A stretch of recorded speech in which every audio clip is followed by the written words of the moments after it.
Cuando finalmente vimos la luz en el mundo, tú estabas allí el día de nuestro nacimiento. Y desde entonces hasta hoy, Señor, hemos sido testigos de tu gracia sobre nuestra vida. No ha habido un solo día de nuestro existir que nos hayas soltado. No nos has soltado. Y si hoy estamos aquí es fruto de tu amor, de tu gracia, de tu cuidado. Amén. Amén. Quien no recibe la gracia de Dios es un desgraciado. Muy fuerte la palabra. Es su significado más básico. ¿Quién es un desgraciado? El que no está bajo la gracia.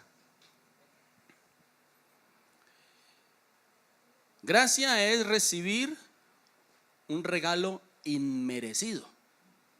Recibir algo que no merecemos, que no hemos pagado por él, que sencillamente no nos pertenecería si el dueño no nos lo obsequia. No tenemos derecho a, es algo inmerecido. Ejemplos de gracia: hice un préstamo en una entidad bancaria para hacerle una remodelación a mi casa, para hacerla rentable.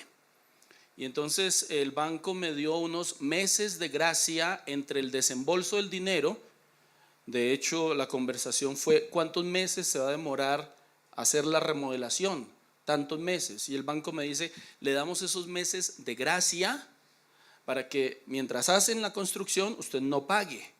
Cuando terminen la remodelación y la casa empieza a ser rentable, entonces usted empieza a pagar.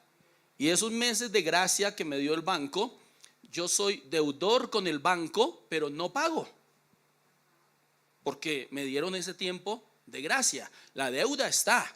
Yo soy deudor con el banco, pero esos meses no tenía que pagar, porque así fue el acuerdo del tiempo de gracia.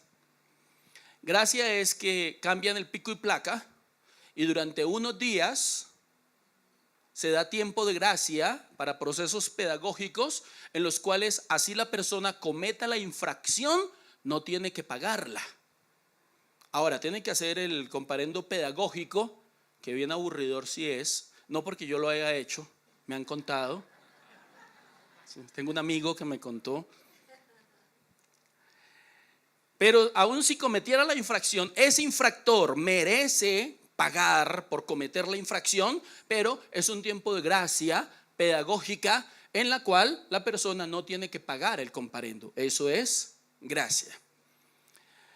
Cuando Martín Lutero y todos los reformadores, porque no fue solo él, toman como bandera de la reforma el solo gracia, solo salvación por gracia. Obviamente no son sus palabras, lo retoman de Habacuc, lo retoman de Romanos, cuando dice: el justo por la fe vivirá. Y hice varios intentos de este sermón, algunos bastante teológicos, otros bastante doctrinales, pero finalmente y en oración me incliné por un sermón en el cual le pongo carne, le pongo rostros y nombres a los personajes que aparecen en la historia, que nos muestran una evidencia práctica de gracia totalmente aplicable a todos los aquí presentes. Es así como les invito a que abramos nuestras Biblias en el Evangelio según San Juan, capítulo 8, versículos 1 al 11. Evangelio según San Juan, capítulo 8, versículos 1 al 11. Señor, te damos gracias por tu palabra. Reconocemos que la Santa Biblia es la palabra de Dios, inspirada, infalible, superior a la conciencia y a la razón, sin ser contraria a ellas. Reconocemos, Señor, que la Biblia no es un libro que nos habla acerca de Dios, sino Dios hablándonos a través de un libro. Leemos tu palabra con temor, con reverencia, pero sobre todo con apetito espiritual. En el nombre de Jesús, amén y amén. Y Jesús se fue al monte de los Olivos, y por la mañana volvió al templo, y todo el pueblo vino a él, y sentado él les enseñaba. Entonces los escribas y fariseos, entiéndase como los religiosos de la época, los exponentes de la clase religiosa de ese entonces, le trajeron una mujer sorprendida en adulterio. Y aquí ya empiezan las desavenencias. ¿Cómo así que una mujer sorprendida en adulterio? Para adulterar se necesitan dos. Y la pregunta es, ¿y dónde estaba el varón? ¿Dónde estaba el hombre con el que ella estaba adulterando? Y de pronto a mí me gusta especular y tener imaginación santa. Yo hasta me atrevería a pensar que, como dicen por ahí en criminalística, que a veces el asesino está dentro de los observadores de la escena del crimen, ¿cierto? Y puede ser que la mujer estuviera al centro, pero el hombre con el que ella estaba adulterando puede ser de entre los que estaban allí, de entre los curiosos a ver qué era lo que le iba a pasar. Pero el hecho es que solamente llevaron a la mujer. Versículo 5. Y en la ley nos mandó Moisés apedrear a tales mujeres. ¡Wow!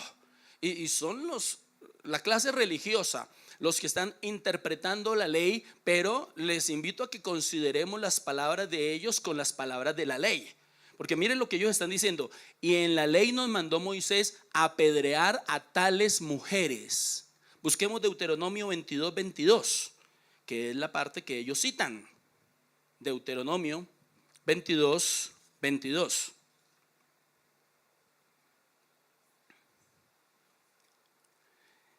Si fuere sorprendido, y está hablando a varones, está hablando masculino, si fuere sorprendido alguno acostado con una mujer casada con marido, ambos morirán.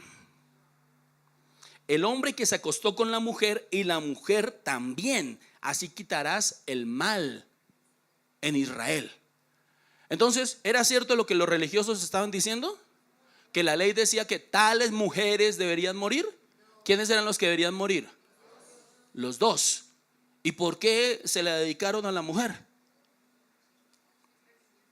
Tú pues, ¿qué dices? Mas esto decían tentándole para poder acusarle. Pero Jesús, inclinado hacia el suelo, escribía en tierra con el dedo. Y como insistieran en preguntarle, se enderezó y le dijo: el que de vosotros esté sin pecado sea el primero en arrojar la piedra contra ella. Y este se ha constituido en uno de los dichos populares que todo el mundo se sabe. ¿Usted cómo se lo sabe? ¿Cuál es la versión que usted se sabe? Oiga, y sorprendente cómo nos aprendemos los dichos pero no los versículos, ¿no? Porque ese de primera, mi abuelita 4:8, ese todos no lo sabemos. Y eso, todo el mundo, hay algunos que hasta lo citan diciendo: es que la Biblia dice, al que madruga. Eso no lo dice la Biblia. Esos son dichos. Es que como dice la Biblia, a Dios rogando. Oiga, ¿y si ve que se lo saben? Ajá. Y versículos, no, pastor, me queda muy difícil aprenderme los versículos. Pero los dichos, eso sí no lo sabemos al pie de la letra. Entonces, ese que ustedes dijeron, el que esté libre de pecado que tire la primera piedra, como lo dice el versículo es: el que de vosotros esté sin pecado sea el primero en arrojar la piedra contra ella. Ahora, ¿por qué piedras? ¿Por qué dice arrojar piedras? Porque es que el adulterio tenía como pena la lapidación. ¿Y qué es la lapidación? Una práctica dantesca, macabra. O sea, una cosa es una inyección letal, otra cosa es, bueno, otros sistemas de pena capital. Sin embargo, hacer un círculo alrededor del reo, alrededor del condenado, que esté al centro. Y se la relato rápidamente. Empezaban lanzando piedras medianas a las extremidades para quebrarle las piernas y que caiga. Después le lanzan piedras más grandes al tórax y al abdomen para reventar los órganos internos y provocar hemorragia nasal, hemorragia por los oídos y todo ello. Y el oficial de la lapidación, cuando ya la persona está, esto es hasta morboso describirlo. Cuando está en esta situación, el oficial de la lapidación es la persona que va y trae ahora la piedra más grande que encuentra, y es el encargado de llegar hasta el reo y descargarle con toda su fuerza la piedra sobre el cráneo, sobre la cara, sobre la cabeza. Y fue el oficial de la lapidación de Esteban, Saulo de Tarso. Cuando 8:1 de Hechos dice: y Saulo consentía en su muerte. Él fue el oficial de la lapidación de Esteban. Y cuando la escritura dice: y el rostro de Esteban era como el rostro de un ángel, es porque Saulo recordaba ese rostro de Esteban antes de descargarle la piedra. Eso era una lapidación. Y entonces aquí estaban listos para lapidar a esta mujer. 8. E inclinándose de nuevo hacia el suelo, siguió escribiendo en tierra. Pero ellos, al oírlo, acusados por su conciencia, salían uno por uno, comenzando desde los más viejos hasta los más jóvenes, hasta los más postreros, y quedó solo Jesús y la mujer que estaba en medio. Enderezándose Jesús y no viendo a nadie, sino a la mujer, le dijo: mujer, ¿dónde están los que te acusaban? ¿Ninguno te condenó? Y mire que es diferente la acusación a la condena. Y viene el versículo 11, hermoso versículo 11, delicioso versículo 11. Es para aprendérselo de memoria, es para mandarlo enmarcar, es para... Ella dijo: ninguno, Señor. Entonces Jesús le dijo: ni yo te condeno, vete y no peques más. Palabra de Dios. Y sí, diga sin miedo: te adoramos, Señor, porque el Señor merece adoración por esta palabra. Oiga, mire, esas son de las cosas que deberíamos decir. Palabra de Dios, te adoramos, Señor.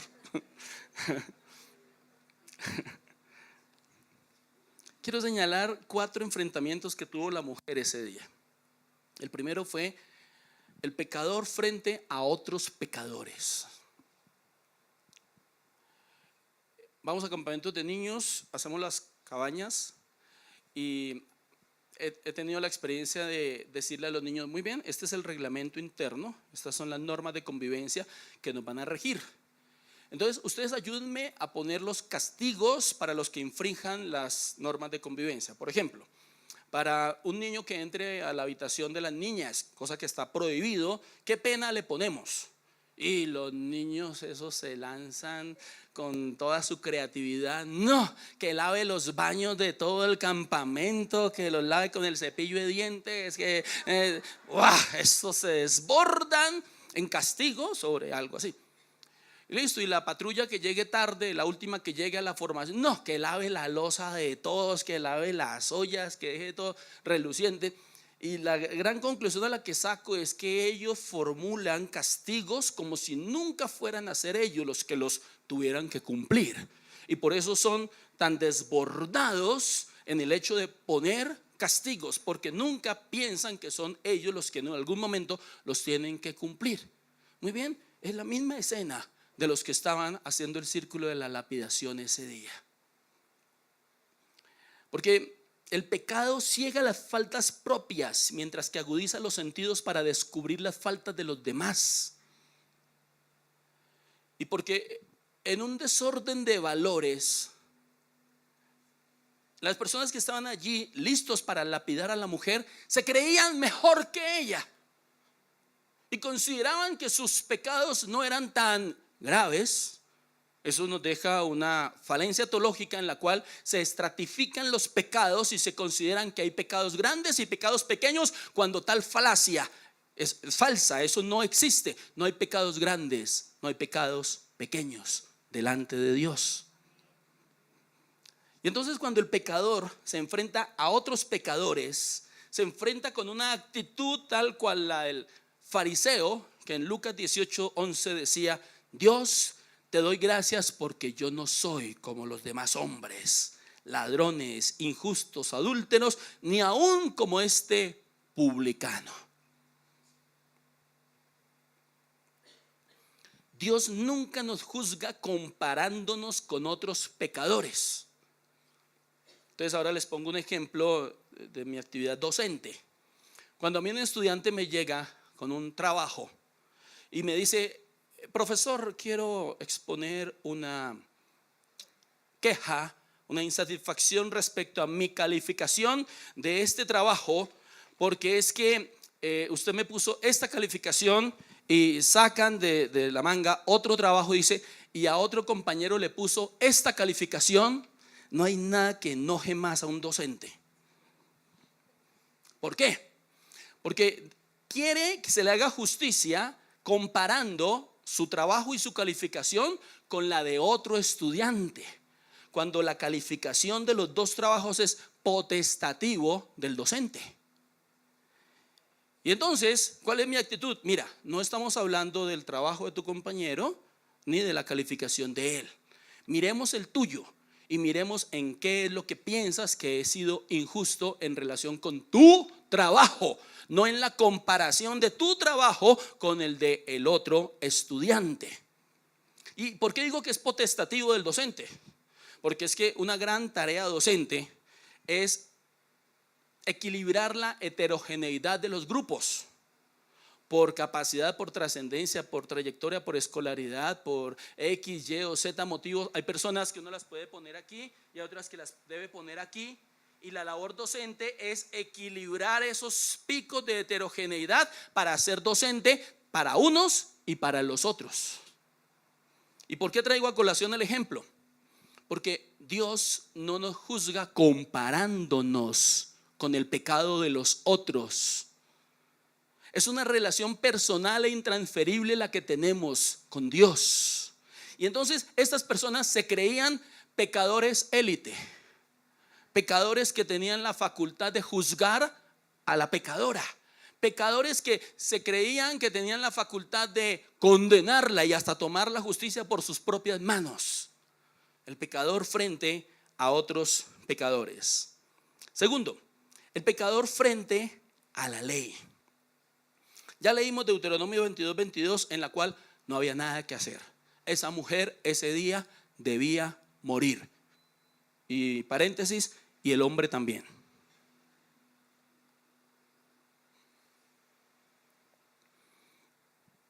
La ley son malas noticias. La ley de Moisés, el Antiguo Testamento, todo lo que trae relatado el Antiguo Testamento son malas noticias. ¿Por qué? Porque la ley es estricta cuando dice: haz esto y vivirás, de donde se denota no lo hagas y morirás. Y nadie pudo cumplir la ley, ni siquiera los que estaban alrededor de ese círculo de lapidación. Ellos tampoco habían cumplido la ley, pero la citaban para juzgar a la mujer. Entonces el pecador frente a la ley entra perdiendo, por cuanto todos pecaron y están destituidos de la gloria de Dios. Todos los aquí presentes hemos pecado. Todos los aquí presentes hemos infringido la ley y entramos perdiendo en nuestro encuentro con la ley porque son malas noticias. Estamos condenados. ¿Somos conscientes de eso? ¿O nos creemos como los pecadores de yo no mato, yo no robo, yo no le hago mal a nadie? Yo antes estoy para juzgar a los demás y para decir quién se salva y quién no se salva. De ninguna manera, por cuanto todos pecaron y están destituidos de la gloria de Dios. Amén. Pero aparece Jesucristo hecho hombre como la única persona que fue capaz de cumplir toda la ley, de no infringirla, de no cometer ni un solo pecado, de no infringir ni uno solo de los mandamientos de la ley, lo cual le hace merecedor a ser el único que estaba en capacidad de dar su vida en rescate por todos, de ser el único que podía morir en lugar como sustituto de todos los pecadores. Y siendo Jesucristo el único que pudo cumplir la ley de Moisés, entonces ahora prefigura una nueva ley que no infringe la anterior, sino que está por encima de la anterior. Dice Gálatas 6, 1 y 2. Hermanos, si alguno fuere sorprendido en alguna falta, igual que la mujer adúltera fue sorprendida en alguna falta, dice la Escritura: restauradle con espíritu de mansedumbre, vosotros que sois espirituales. Sobrellevad los unos las cargas de los otros y cumplid así la ley de Cristo. Entonces el apóstol Pablo acuña un nuevo término. Ya no es la ley de Moisés, ahora es la ley de Cristo. ¿Y en qué consiste la ley de Cristo?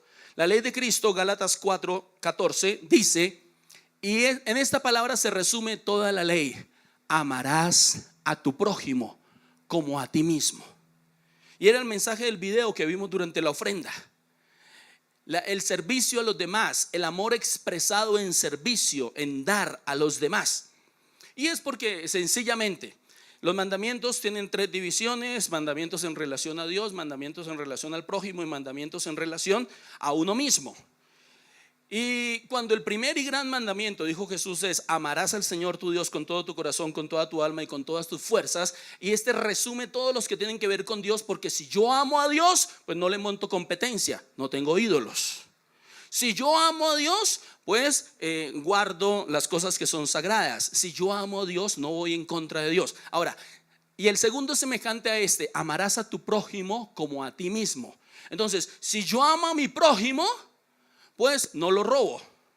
Si yo amo a mi prójimo, pues no le invento calumnia. Si yo amo a mi prójimo, pues no adultero con la esposa de él. Si yo amo a mi prójimo, entonces Jesús condensa la ley y el amar al prójimo se convierte en la ley de Cristo, pero como algo alcanzable, como algo posible. Tercero, el pecador frente a la conciencia. Y aquí quiero señalar 2 áreas de la misma escena. Primero, la conciencia de los lapidadores, la conciencia de los que juzgaban. Dice la escritura que Jesús escribía en el piso y lo menciona 2 veces. Entonces dice que Jesús se inclinó, yo no sé si se sentó o algo, sería como más fácil sentadito, y empieza a escribir en el piso. No sé si con el dedo o si cogió una ramita y empieza a escribir en el piso. Yo les pregunto, ¿qué escribió Jesús en el piso? No, sí, no es explícito en la escritura, pero ¿qué piensa usted? ¿Qué se le ocurre que Jesús empezó a escribir en el piso? Hipócritas. Una lista de pecados. ¿De quién? ¿De los que estaban ahí? Es que ustedes vinieron al primer culto. ¿No? Bueno. Yo creo lo mismo. Yo creo que Jesús empieza a escribir algunas cosas como en clave. Y empieza a escribir una fecha y unos nombres, y que alguien de los que estaba allí leyó y dice: uy, carajo, me pillaron. Bueno, aquí dice que empezaron a irse uno por uno. Y sigue escribiendo allí, no dice cuánto tiempo duró escribiendo en la arena, en la tierra. Y entonces escribe otros datos por allá. Y escribe una cifra de dinero. Y escribe unos nombres por allá de una viuda a la que estafaron, ¿cierto? Y alguien por allá uy, ¿cómo supo? Está dateado, nos vemos. Y empieza a irse. Y empieza ya otro ejemplo de qué escribiría Jesús ahí. Mentira, murmuración, fulanita contra sutanito.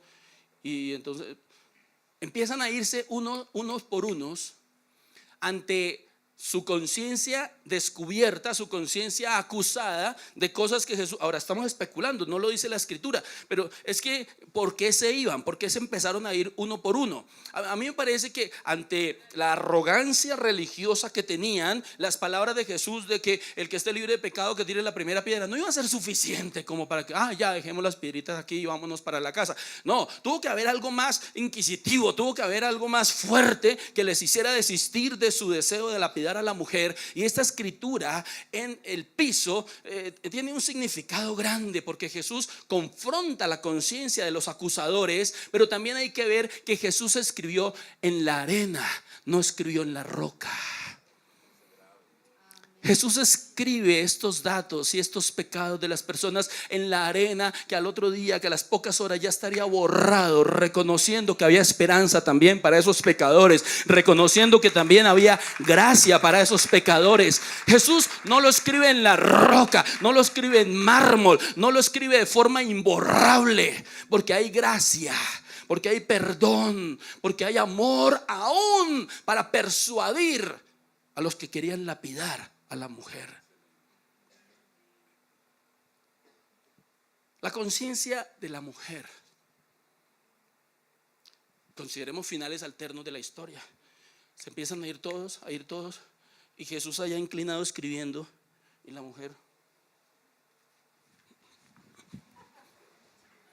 se hubiera podido pegar carrera e irse. Ya no había quien la iba a lapidar. Jesús está distraído. Yo me pierdo. No, cuando Jesús levanta la mirada, encuentra a una mujer que reconoce en Jesús a una autoridad, que reconoce en Jesús a alguien que tenía la última palabra respecto a su caso. Ya sus acusadores no estaban, pero esta mujer reconoce en Jesús a alguien en quien tenía esperanza para su caso. Ahora, la conciencia que hizo huir a los que querían lapidar a la mujer, yo pienso que ellos hubieran podido también quedarse, pero ya no con piedras en la mano, sino haciendo una fila detrás de la mujer para tener un encuentro personal con Jesús. Pero esa es la conciencia, lleva a la persona a huir de Dios, cuando en realidad la conciencia debe acercarnos a Jesús, debe acercarnos a Él. Porque el cuarto y último enfrentamiento, el primero fue el pecador frente a otros pecadores, el segundo el pecador frente a la ley, el tercero el pecador frente a la conciencia. Ahora viene el pecador frente a Jesús. Se quedaron solos, estaba la mujer y Jesús. Yo quiero que usted recree esto en su mente, porque esta mujer se sentía muerta ese día, no había esperanza, pero a la vez se sentía avergonzada. Había sido de manifiesto su pecado, pero a la vez se sentía sin esperanza. Yo me la imagino con sus cabellos alborotados, con su cara sucia, la habían arrastrado, la habían llevado, tal vez algunas partes de sus vestiduras rotas.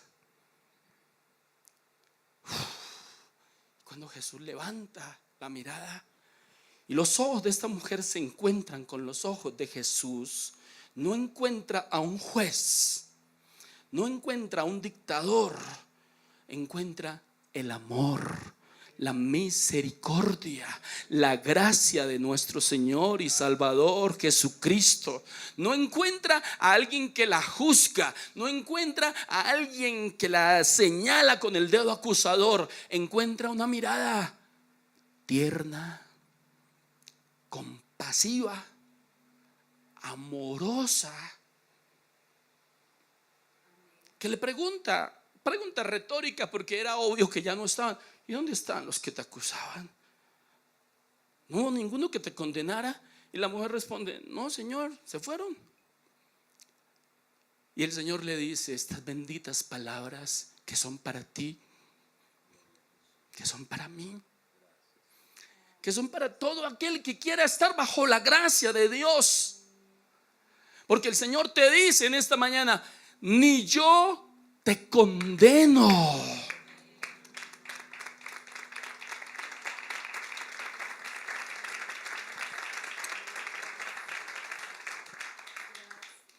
Estas palabras a Jesús le iban a representar su muerte en la cruz, porque Jesús en la cruz iba a darle fondos a este cheque que hoy estaba firmando. Cuando Jesús le dice ni yo te condeno, no le está hablando como simple ser humano, le está hablando como Dios, un Dios que iba a morir en una cruz, un Dios que iba a pagar el precio por los pecados de esa mujer, pero también por tus pecados, por mis pecados.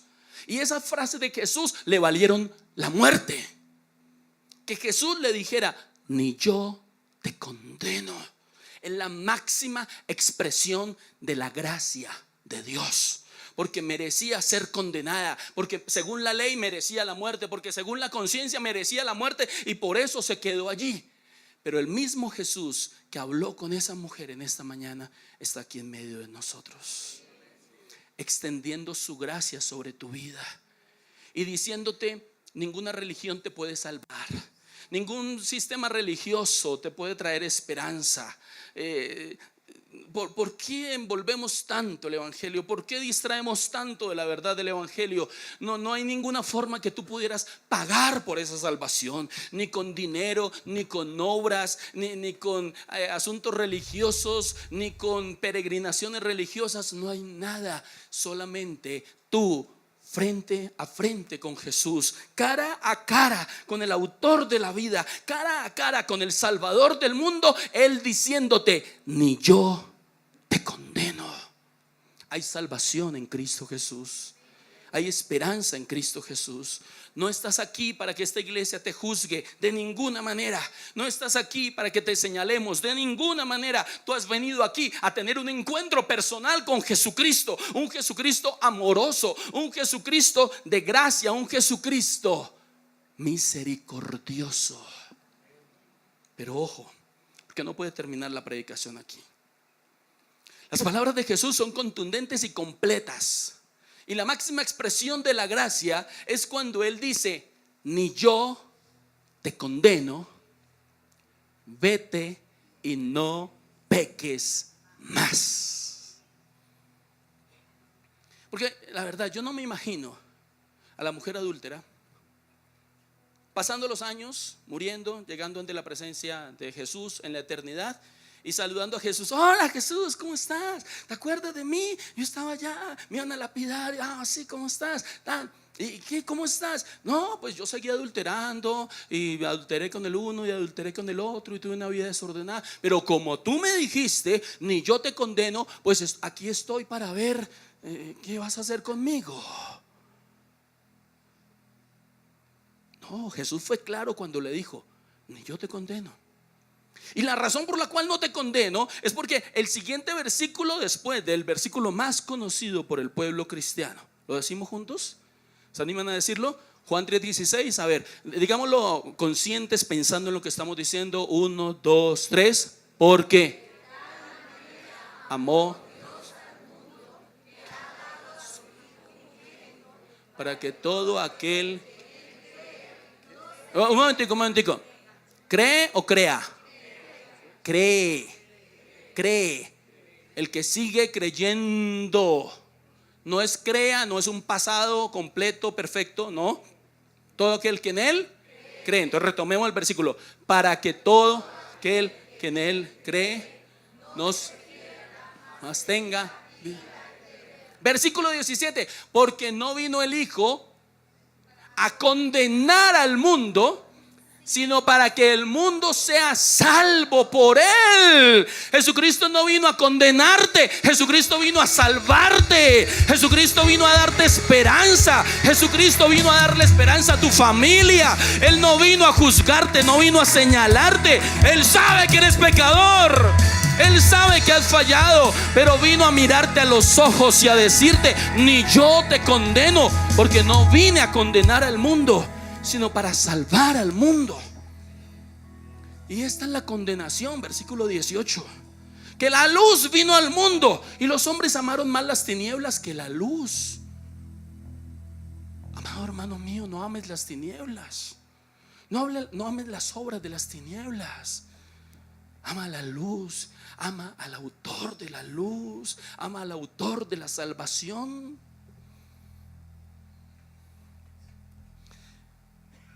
La orden explícita de Jesús: vete y no peques más, formula la parte humana de la gracia.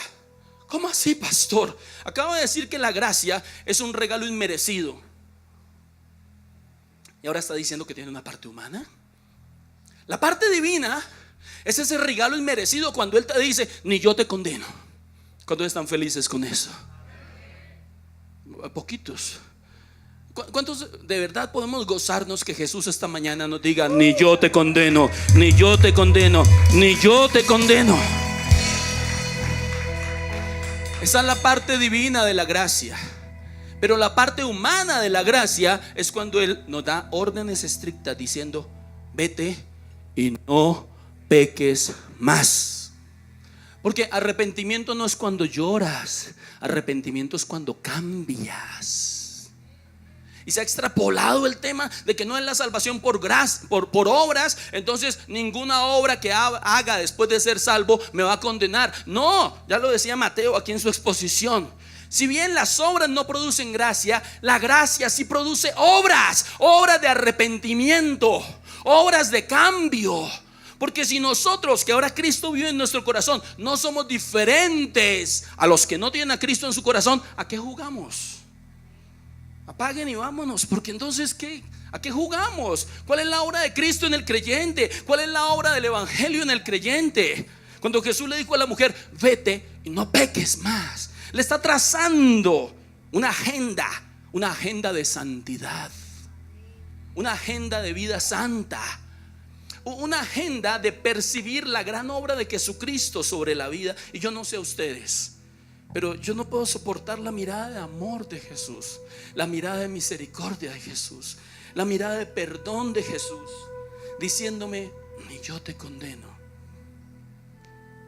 y seguir pecando como si nada.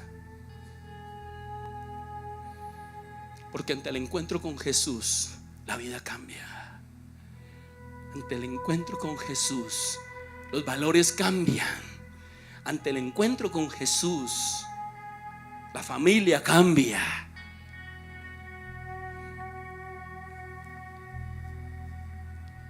Yo no me puedo imaginar en la eternidad la mujer samaritana llegando a Jesús y que Jesús le dijo: porque 5 maridos has tenido y el que tienes ahora tampoco es tu marido. Y que esa mujer ante el encuentro con Jesús hubiera seguido en su comportamiento y le hubiera dicho: uy, completé 11, Jesús, completé 11 maridos. No, así no son las cosas. Vete y no peques más. Es el desafío que tenemos al salir de este salón. Es el desafío que tenemos para mañana, lunes festivo. Es el desafío que tenemos para el diario vivir, y es nuestra respuesta a la gracia. Que si bien la salvación es gratuita, es gracia, es un regalo inmerecido, también es cierto que nuestra respuesta a la gracia es vivir en santidad. Es vivir en santidad. Tienes 2 opciones. Y las 2 tienen que ver con naturaleza. O tú eres un pecador que lucha por ser santo, o eres un santo que lucha contra el pecado. ¿Se la repito? La primera opción: un pecador que lucha por ser santo. Y cuando hablo de pecador, hablo de naturaleza, porque el pecador no es pecador porque peca, peca porque es pecador. Es naturaleza pecaminosa. Y el que no se arrepiente, el que es más bien víctima del remordimiento y que lucha por ser santo, es una vida desgastante, es una vida de apariencias, es una vida de hacerlo religiosamente correcto, de hacerlo políticamente correcto, y que a la final tal vez le dé resultado. Pero la segunda opción, que también es de naturaleza, es de la santificación que produce en nosotros la obra redentora de Jesucristo, en la cual no hay naturaleza pecaminosa, hay naturaleza santificada, pero que no podemos bajar la guardia en relación al pecado. Y es un santo que lucha contra el pecado. Si alguno cree estar firme, mire que no caiga, dice la Escritura. Y entonces yo les invito a que nos decidamos por la segunda opción, a que todos los aquí presentes seamos santos que luchan contra el pecado, que estamos conscientes que el pecado está al acecho, que la tentación está al acecho, y que luchamos contra el pecado, pero desde una posición de santos, de salvos, de redimidos por la sangre de Cristo, desde una identidad de lo que Cristo ha hecho por nosotros, desde una posición de santos que luchan contra el pecado, que no bajan la guardia, y que no caigamos en la hipocresía religiosa de ser pecadores, que el que peca y reza empata, que el que durante la semana peca, pero el domingo viene y se arrepiente, entonces ahí vuelve y coge impulso, el que hace lo religiosamente correcto, el que cree que por cumplir ciertos requisitos religiosos, entonces de pronto a la final la ecuación le da a favor y es salvo. No, esto es un desgaste. Esto no es lo que Dios quiere para tu vida. Dios quiere que tú tengas la certeza de la salvación en Cristo Jesús, que asumas tu posición como nacido de nuevo en Cristo Jesús. Y sí, luches contra el pecado, pero de una posición de santidad que te la da tu relación con Cristo y con el Espíritu Santo. Termino con este texto de Efesios 2:8, el cual resume todo lo que he dicho en palabras del apóstol Pablo. Así, leámoslo juntos. 1, 2, 3. Porque por gracia sois salvos por medio de la fe, y esto no de vosotros, pues es don de Dios. Efesios 2:8. Por gracia, por regalo inmerecido. Pero dice, sois salvos. Hay esperanza, hay buenas noticias para tu vida, para tu familia. Hay buenas noticias para tu hijo, para tu hija, para tu esposo. ¿Saben algo? Si Jesucristo le dijo a la mujer, ni yo te condeno, tú no condenes a tu hijo antes de tiempo. No condenes a tu hija. Es que tiene un comportamiento, es que no ha querido, es que X, Y o Z. No lo condenes, no la condenes. No condenes a tu esposo, no condenes a tus padres, no condenes a aquellos que aún no conocen de Jesús. Por el contrario, dice que elevemos nuestra oración a Dios por todos los hombres, el cual queriendo que ninguno se pierda, sino que todos procedan al arrepentimiento. ¿Cuál es nuestra posición?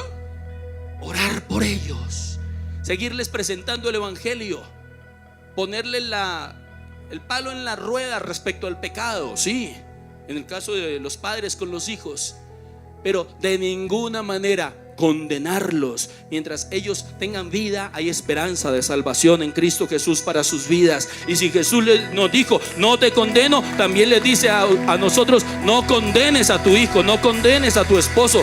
No somos quien para condenar a otro.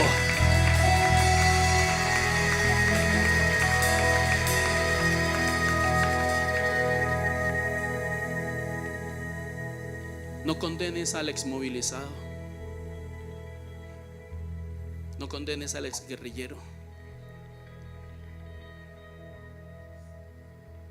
Pastor, todo iba muy bien y se metió con política. No es política, son seres humanos.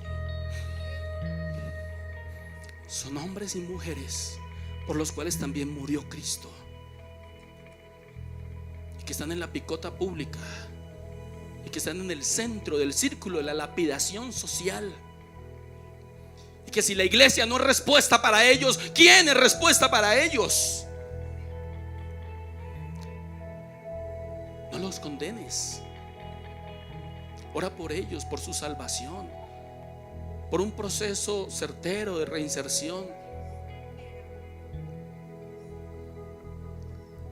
Porque si la gracia te alcanza para que Jesús te diga en esta mañana, ni yo te condeno, no pertenezcas al grupo de los lapidadores que condenan a los otros.